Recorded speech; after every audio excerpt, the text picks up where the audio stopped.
This is the Lone Crater YouTube. We hope this video helps. You start by validating prerequisites.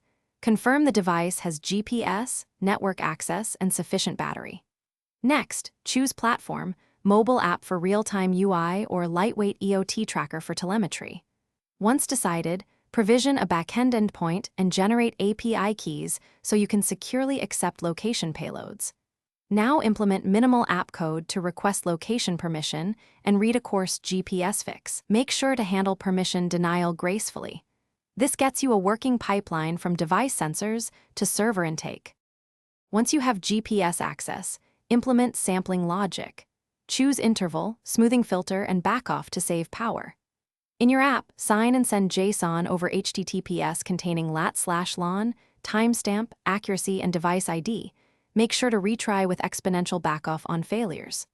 On the server, validate signatures, parse payloads, and write to a time series database with indexes on device and timestamp. Then build a simple query API to fetch recent points. This is where real-time track. To finish, add client visualization with tiled maps, point clustering, and geofence rules that trigger alerts. Deploy authentication, rate limiting, and encrypted storage to protect location data. Make sure your API keys rotate. Once deployed, run end-to-end tests. Simulate cold starts, low signal conditions, and battery constraints so you can tune sampling and retries. If tracking fails, check permissions, network logs, and server signature validation first.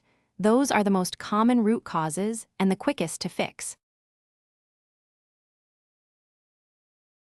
Thanks for watching. Consider subscribing if we helped you.